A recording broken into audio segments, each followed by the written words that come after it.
Lisir wangi sliramu tumaking sirno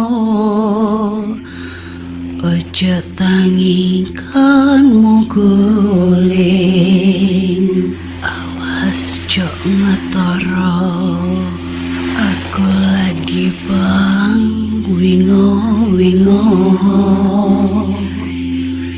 Jin setan kang tak utusi Dadio sembarang Wojo layu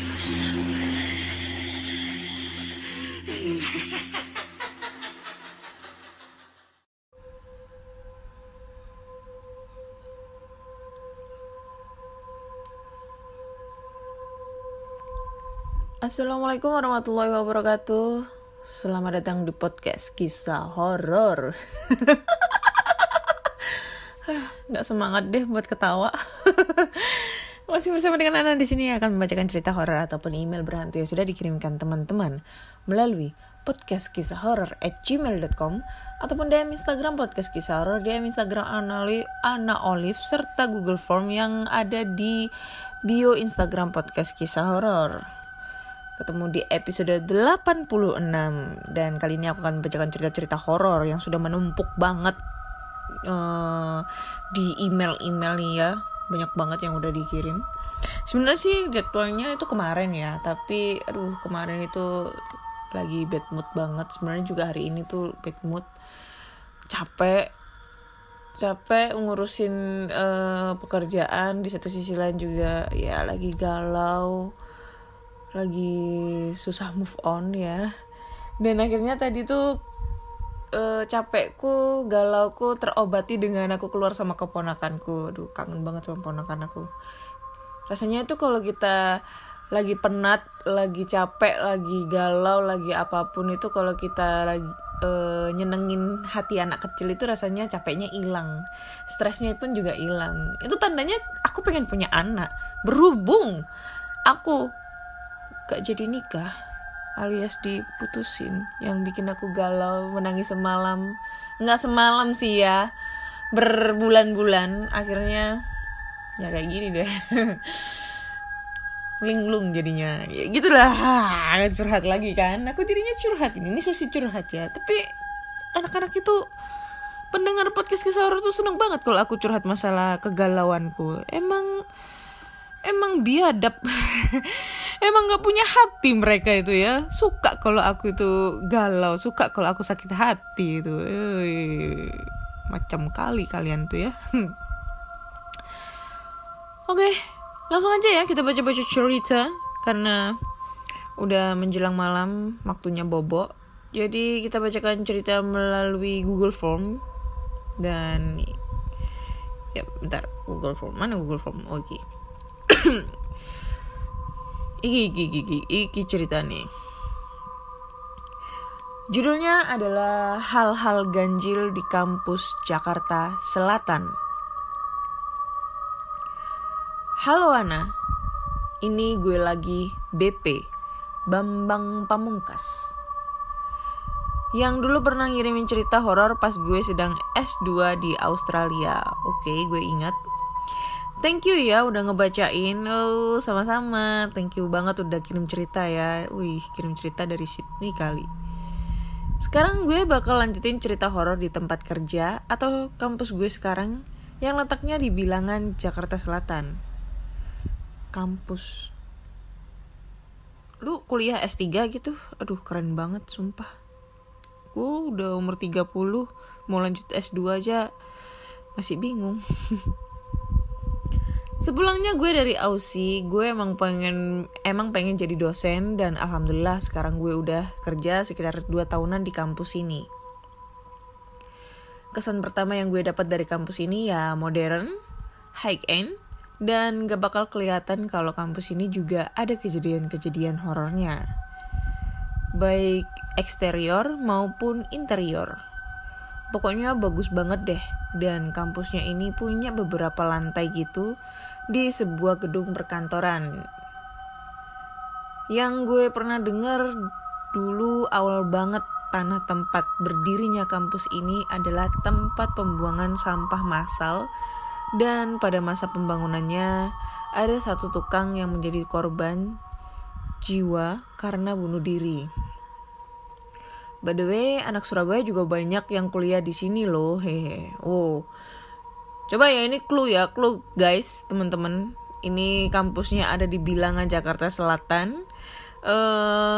Interiornya maupun eksteriornya itu bagus banget, dan kampusnya ini ada beberapa lantai di sebuah gedung perkantoran. Clue. Di mana itu yang di Jakarta Selatan tuh? Anak Surabaya di situ lagi, jauh banget. Di Surabaya banyak kampus kok. Long story short, kejadian-kejadian yang gue alamin ini bukan langsung terjadi sama gue, tapi kolega-kolega gue. Cerita pertama, gak tahu terjadinya kapan. Ada staff finance yang masih lembur sekitar jam 9-an dan ngelewatin ruangan bos-bos, dekan dan kaprodi. Ruangan dekan dan kaprodi ini bersekat kaca transparan.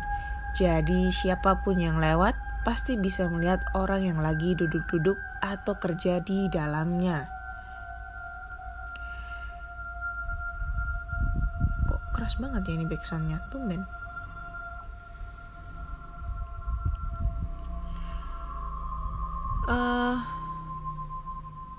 Malam itu staf finance ini lihat di ruangan salah satu kaprodi ada perempuan berambut lurus panjang sedang duduk sendirian. Staf finance ini belum berpikir yang macam-macam, karena dia pikir perempuan itu adalah mahasiswi yang menunggu dosen untuk janjian bimbingan atau konsultasi. Agak sedikit ganjil mengapa bimbingan atau konsultasi bisa semalam itu, karena setelah dikonfirmasi ke dosen yang bersangkutan, tidak ada jadwal bimbingan yang dibuat di malam hari. Di ruangan dekan-dekan dan kaprodi itu juga suka ditemukan telapak kaki atau tangan anak kecil masih nempel di tembok atau kaca ruangan, dan mereka suka terdengar berlari ke sana kemari. Nah, cerita kedua dialami oleh seorang staf admin fakultas, dan sebut saja namanya Mbak Yani. Mbak Yani siang itu keluar dari ruangan dekan fakultas teknik dan mau kembali ke ruangannya. Karena letak ruang dekan fakultas teknik depan-depanan sama ruangan dekan fakultas bisnis, Mbak Yani otomatis bisa melihat siapa yang ada di ruangan itu. Mbak Yani melihat ada Pak C, dekan fakultas bisnis, sedang duduk tapi mukanya pucet banget. Mbak Yani dengar dari koleganya kalau Pak C sebenarnya lagi off hari itu. Tapi Mbak Yani kekeh kalau dia lihat ada Pak C di ruangannya, tapi memang wajahnya pucat pasi. Yang bikin seremnya setelah dikonfirmasi, ternyata Pak C sedang diopname karena sakit. Lanjut ke cerita selanjutnya. Cerita ini gue dapat langsung dari narasumbernya, yakni resepsionis kampus. Sebut saja namanya Mbak Rahma. Mbak Rahma ini jarang-jarang pulang lebih dari jam 5. Cuma waktu itu dia agak sedikit telat karena nanggung nyelesain kerjaan. Belum malam banget sih. Masih di jam 5:30 sore. Posisi meja resepsionis dan mesin fotokopi di lantai itu emang berjauhan dan harus melewati ruangan-ruangan wakil rektor dan ruang meeting. Yang lagi dindingnya terbuat dari kaca transparan.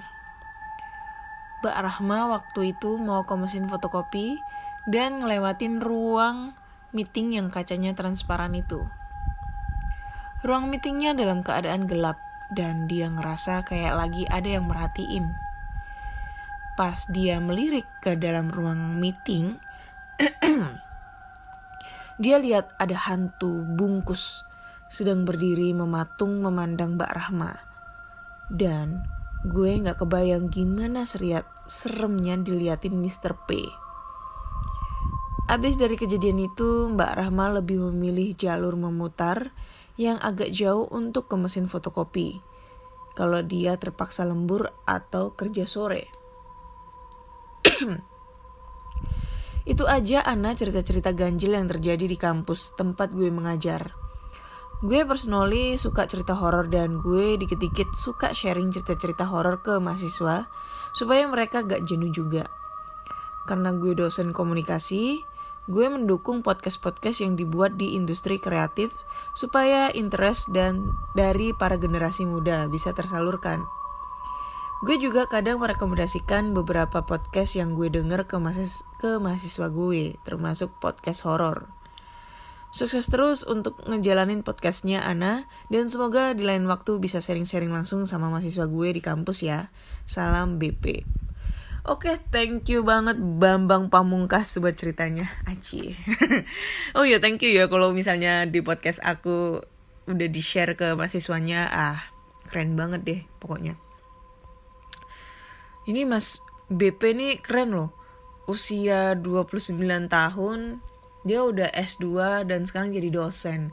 Sekarang sedangkan aku usia 30, baru 30 ya. Ini baru berapa hari ya? 30 ya. Enggak tua banget kan. Baru ada berapa hari nih ya? Hampir 5 hari di usia 30. 5 hari di usia 30. Aku dulu kuliah D3 terus lanjut S1. Kemarin niatnya mau ngelanjut S2 tapi mikir-mikir lagi, biayanya gak ada. Tapi alhamdulillah kalau bedanya Mas BP jadi dosen, saya jadi guru SMK. Emang sih ya, kampus, sekolah atau apapun itu, gedung itu angker banget. Termasuk sekolah tempat aku mengajar itu udah terkenal banget angkernya sih. Cuma aku gak pernah denger secara mendetail cerita-cerita mereka ya dari teman-teman yang pernah diganggu waktu. Ya pernah lah mereka tuh cerita itu pada saat ngurusin berkas untuk akreditasi sekolah itu kan emang nyiapinnya sampai malam tuh. Kadang sampai tidur lah di sekolah gitu jam 11, jam 12. Dan mereka sering diganggu hal-hal yang membuat mereka merinding juga gitu. Tapi selama aku mengajar di sana hampir 1 tahun sih belum ada kejadian-kejadian hal yang aneh ya. Dan selama aku juga explore di tempat-tempat terbengkalai sih belum merasakan hal-hal yang ekstrim buat aku. Walaupun ya sebenarnya aku tuh pengen banget untuk ngerasain gimana ngelihat sosok hantu itu gitu loh. Belum pernah terjadi sama gue. Pengen sih, tapi nggak ada yang mau bukain. Katanya takut nanti aku jadi gila. Ya kalau gila, aku gila dengan lelaki idamanku nggak apa-apa. Kalau aku gila karena ngeliat setan kan ya nggak lucu gitu loh. Ya kan? Bisa lah nanti BP ya kita sharing-sharing untuk masalah podcast karena emang sih ya sekarang itu zaman sekarang apalagi semenjak 2020 itu banyak banget podcaster baru untuk mengkreasikan inovasinya di dunia podcast ya, yang terutama podcast di Spotify. Jarang kalau podcast di YouTube. Dan sempat sih kemarin aku ikut grup WhatsApp atau mungkin grup Telegram podcaster Indonesia. Dulu juga pernah ikut satu grup sama Mr. Popo. Tapi aku keluar dari grup bukan karena aku sombong atau apa, enggak, karena di salah satu grup bukan grup yang sama Mr. Popo gitu ya, yang kuratornya di UC What I See, bukan. Tapi di salah satu grup itu aku agak kurang cocok gitu loh dengan anggota ataupun adminnya. Jadi ya menurutku lebih baik aku mandiri aja lah. Mandiri ya insya Allah bisa lah untuk meraih suatu impian yang tercapai. Tapi kalau misalnya teman-teman nih pendengar podcast kisah horor, kalau lagi mau sharing-sharing, pengen bikin podcast baru, mungkin bisa lah kita sharing-sharing, kita bikin grup tentang podcaster ya. Kita bisa berbagi trik, atau mungkin di YouTube juga bisa kita bisa bagi saran, kita bisa bagi gimana caranya untuk menjadi podcaster pemula. Sebenarnya sih aku juga bukan podcaster yang handal, bukan, karena jujur aja aku nge-podcast juga dengan peralatan yang ala kadarnya, cuma memakai handphone tanpa harus memakai mixer, mikrofon dan lain-lain. Itu nggak pernah. Jadi cuma handphone direkam di voice note, di memo suara gitu ya, terus udah deh langsung posting di Anchor gitu. Simple, tapi alhamdulillah walaupun simple, belibet ceritanya, setidaknya banyak banget peminatnya. Alhamdulillah kayak gitu. Ya, kok jadi ceramah. Oke, next. Kita lanjut ke cerita kedua ya. Cerita kedua. Oke, cerita kedua judulnya adalah Penumpang Tidak Diundang. Waktu sudah menunjukkan jam 4 sore. Aku masih berkutat dengan pekerjaan di kantor. Selain bekerja di kantor, aku mencari tambahan menjadi pengemudi online. Lumayan, iseng-iseng dapat duit, mengapa tidak pikirku. Biasanya aku mencari penumpang yang searah ke jalan menuju rumahku.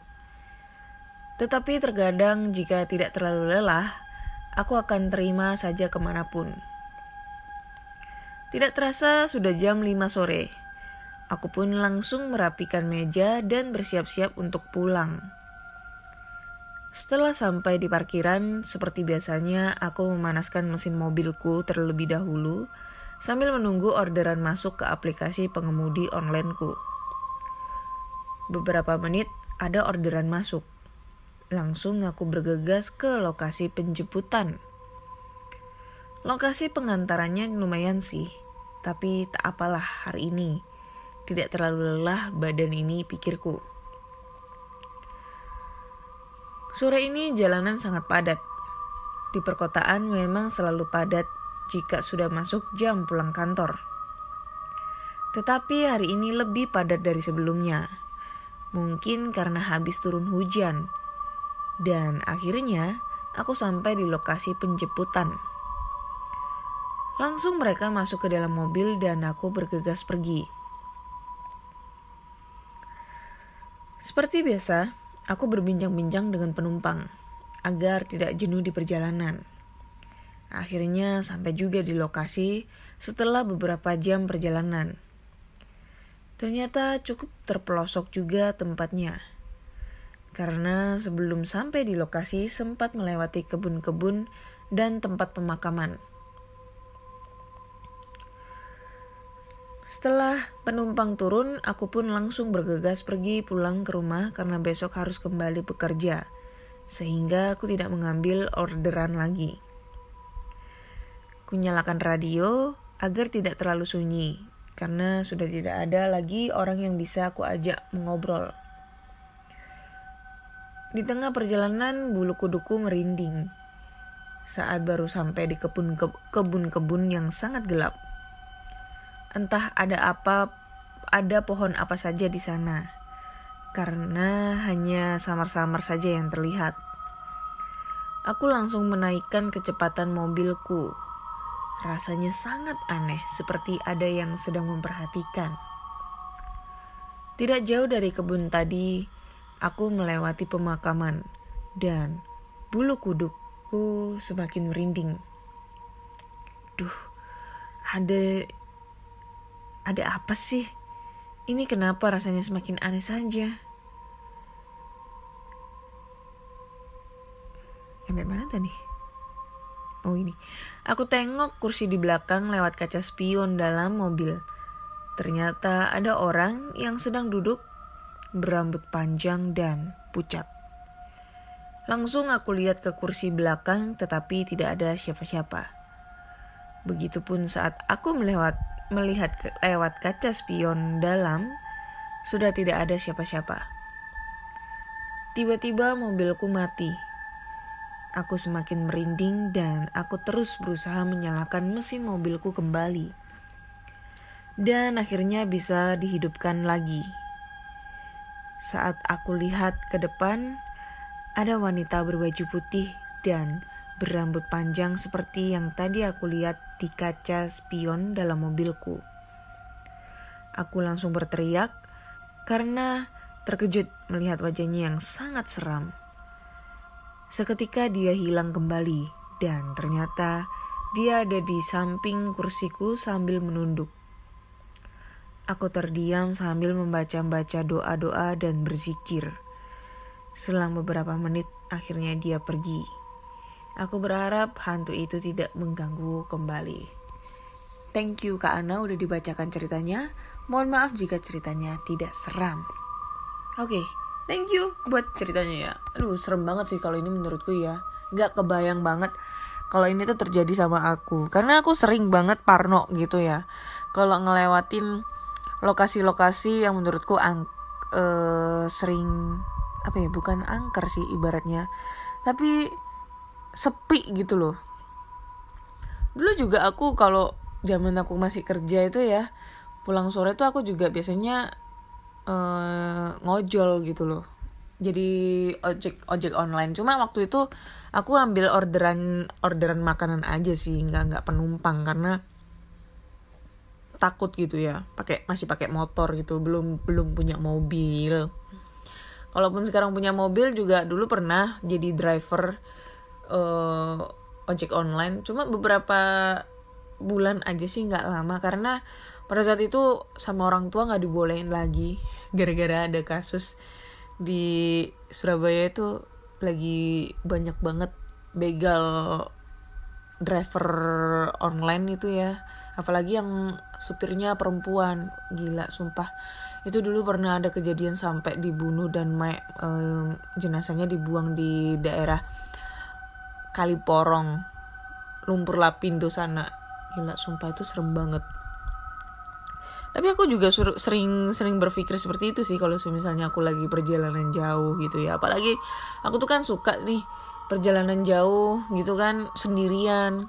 Ke Semarang sendirian, ke Jogja sendirian, ke Kediri sendirian gitu kan. Dulu itu nyetir sendirian pakai mobil atau motor gitu kan. Nah, biasanya tuh kalau pakai mobil itu kalau kita ngelewatin area tol, apalagi tolnya itu sepi banget. Kalau malam ya, sekitar jam 10, jam 11 tuh malam, itu udah sepi. Kadang itu jam 12 itu pernah aku perjalanan ke Jogja sendirian itu. Lewat tol Surabaya, Sumo, tapi waktu itu nyampe tol Nganjuk. Agak sepi sih, lumayan sepi. Itu gila, gelap dan sepi banget. Kadang itu aku suka berimajinasi ataupun mungkin menghayal ya. Suka ngelihat di spion tengah itu ke area kursi belakang, takutnya itu ada penumpang gelap yang tiba-tiba duduk gitu di belakangku gitu kan.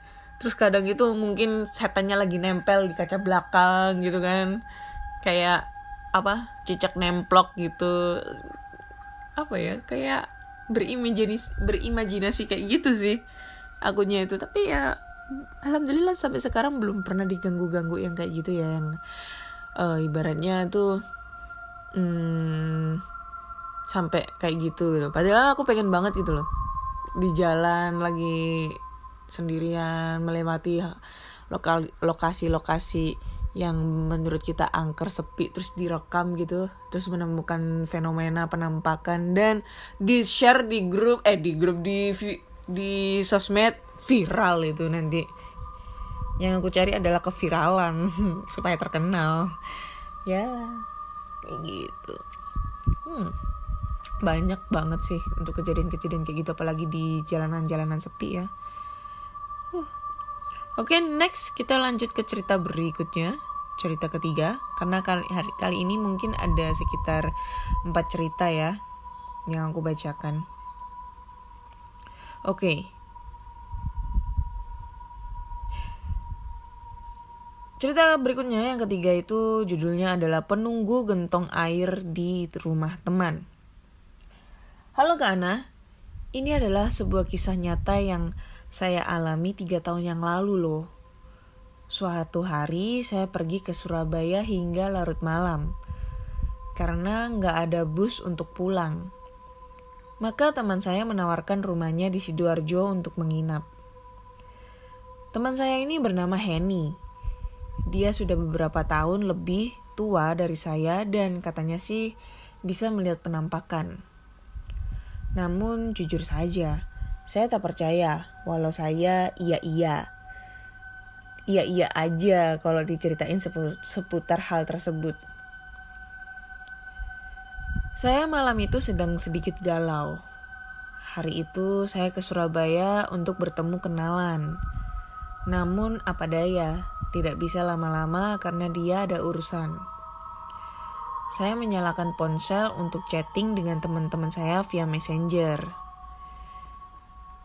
Saya sudah sikat gigi dan cuci muka. Surabaya dan Sidoarjo itu begitu panas meski malam hari tiba. Jadi kamar tidur teman saya selalu dibuka jendelanya dan hanya terlindung dengan kasa nyamuk. Kebetulan kamar itu berada di lantai 2. Kipas angin juga sudah dinyalakan. Tapi panasnya masih saja membuat tidak nyaman. Siapa bilang Surabaya udah dingin, bro? Gak terima Kak Agung Surabaya gak terima iki. Tiba-tiba saat mau tidur, Mbak Henny mematikan lampunya. Namun tetap menyalakan televisi. Ia kemudian berkata kepada saya, "Dek, nanti kalau ada yang ketok-ketok di tangki, jangan takut ya. Itu Pak Gentong." Saya sambil masih berkutat dengan HP bertanya, "Pak Gentong siapa, Mbak?"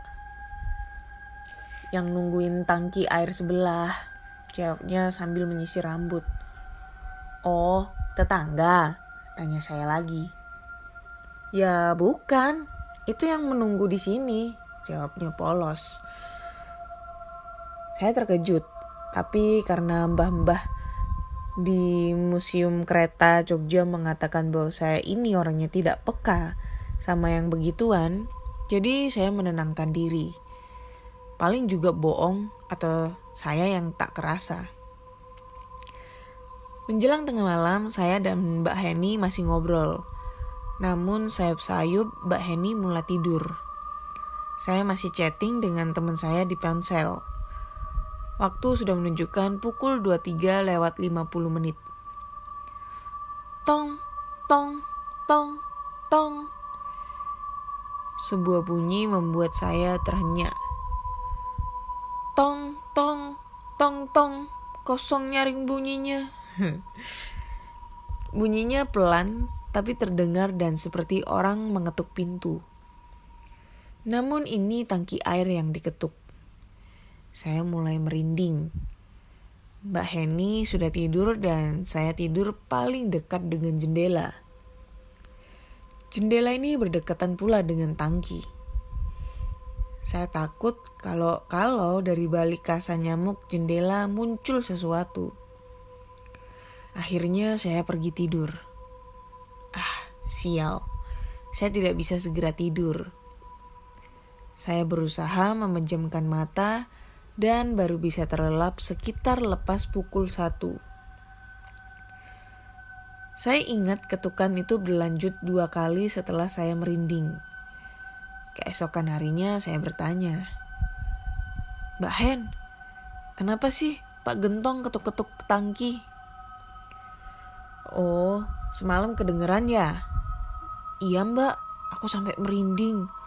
Mau bangunin Mbak Henny gak berani. Pak Gentong tiap jam segitu permisi mau patroli di sini. Dia memang yang jaga lingkungan sekitar sini. Jadi gak usah takut," ujarnya. Saya manggut-manggut, namun saya tetap merinding ingat kejadian semalam. Saya tak lagi remeh terhadap makhluk halus. Siapa bilang orang tak peka, tak bisa melihat atau merasakan hantu. Dulu saya tak percaya akan hantu. Kini saya percaya hantu itu ada. Thank you Kak Ana sudah dibacakan. Surabaya udah gak panas bro. Surabaya sekarang hujan terus. Ya kalau Sidoarjo gue gak tahu. Gue orang Surabaya masalahnya. Ya dulu Surabaya panas. Emang panas banget panas banget. Tapi sekarang udah gak ya. Ya maklum lah biasanya orang Jogja itu dingin. Di Jogja itu dingin. Karena memang bapakku orang Jogja. Di situ kalau udah jam 4 sore itu udah dingin banget di situ. Sidoarjonya mana ya, Mbak ya? Siapa tahu aku tahu nih lokasinya di mana. Tapi ini cerita tahun berapa ya kira-kira, kok masih ada kamar yang memakai kasa nyamuk gitu loh. Soalnya kan sekarang itu jarang banget tuh loh kamar. Zaman sekarang itu jarang banget kamar memakai kasa nyamuk. Kalau kalian tahu kasa nyamuk itu yang biasanya itu dikasih kayak selambu penghalang supaya nyamuk itu nggak masuk gitu loh. Kayak gitu. Ya bisa pakai obat nyamuk kek, apa kek. Pak Gentongnya lagi patroli. Jadi berarti kalau misalnya Pak Gentong ini lagi patroli udah gak butuh hansip lagi ya, udah gak butuh orang ronda lagi karena udah ada Pak Gentong coy.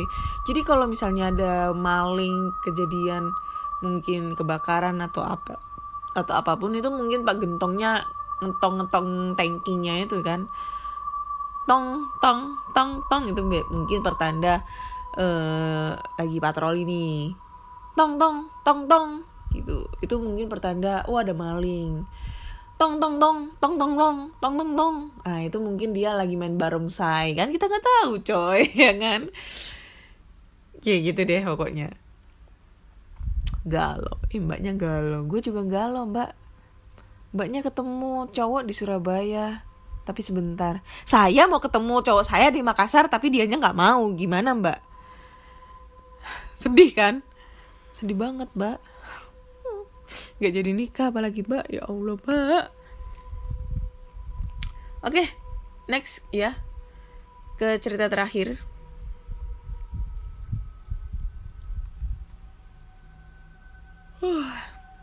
Oke. Cerita terakhir ini yang dari Wisnu. Yang judul ceritanya adalah Pergi ke Rumah Teman Malam-malam. Check it out. Halo Kak Ana, namaku Wisnu. Sebenarnya sudah lama saya mendengarkan podcast kisah horor. Tapi baru kali ini saya kirim cerita. Mudah-mudahan gak gaje dan menarik. Gak jelas maksudnya. Dan ini pengalaman saya yang gak pernah saya lupakan. Saat itu bermula ketika pertengahan tahun 2010. Saat liburan kenaikan kelas. Dan pas malam Jumat Kliwon juga. Semua bermula ketika saya dan teman saya, sebut saja si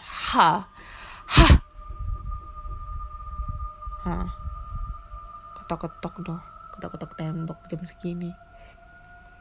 Mau pergi ke rumah temen, sebut saja dia si I.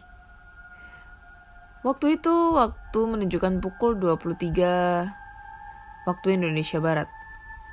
Kami pergi ke rumah I dengan jalan kaki karena motor kami saat itu dipakai orang tua kami pergi ke nikahan orang di kampung.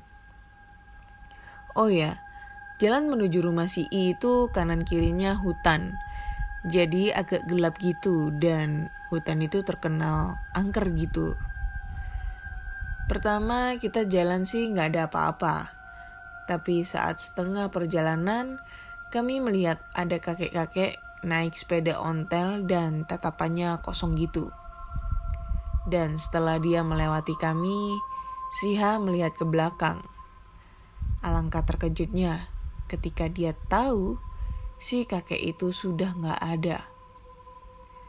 Lalu tanpa pikir panjang kami langsung lari maling menjauh dari tempat itu.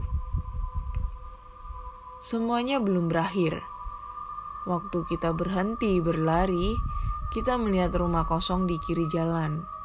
Dan di rumah itu ada 2 pocong di dalam rumah dan 1 kuntilanak di atas rumah.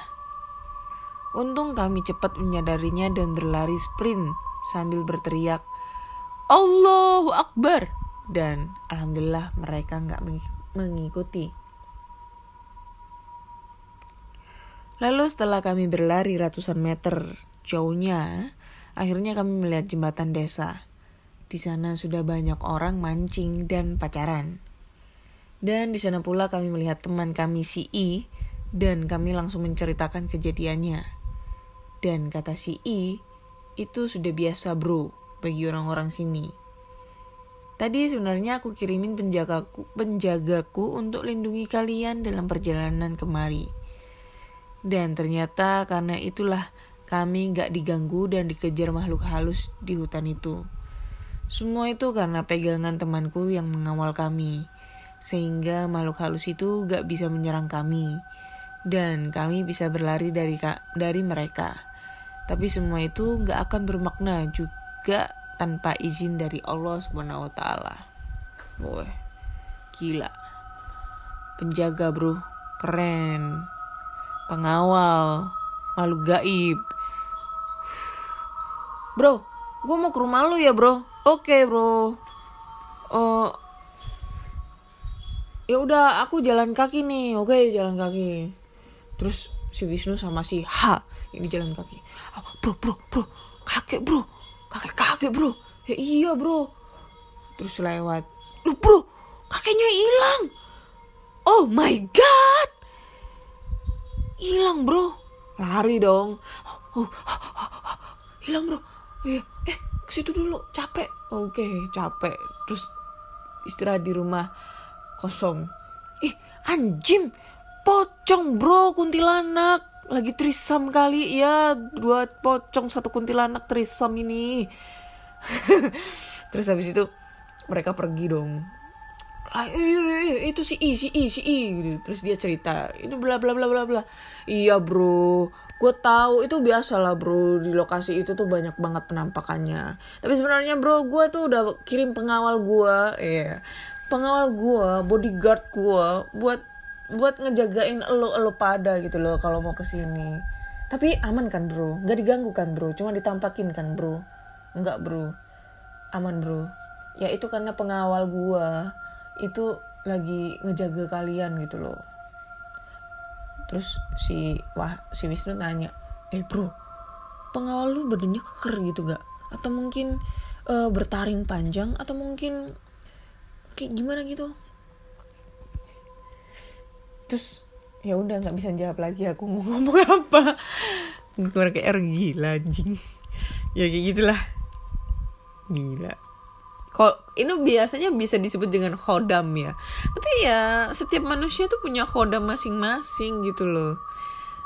Ya kan, setiap manusia tuh punya khodam masing-masing. Jadi buat Allah ya, lu nggak usah sombong kalau lu punya bodyguard. Saya juga punya pelindung saya cuma Allah SWT. Mantap kan. Sama pacar saya, tapi lupa kalau saya sudah nggak dianggap lagi.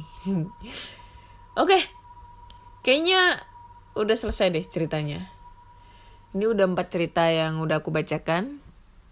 Dan masih banyak banget sih ceritanya yang belum aku bacakan. Cuma mungkin ada di sesi berikutnya ya, di episode yang terbaru 87. Jadi cukup sekian dulu lah episode 86. Sudah 4 cerita yang aku bacakan. So, buat teman-teman semua yang mempunyai cerita-cerita horor, entah itu pengalaman sendiri, kakak, adik, ayah, ibu, dan siapapun itu, kalian bisa langsung aja kirim ceritanya ke podcastkisahhoror@gmail.com ataupun di DM Instagram podcast kisah horor, DM Instagram Ana Olive, serta Google Form yang ada di podcast kisah horor.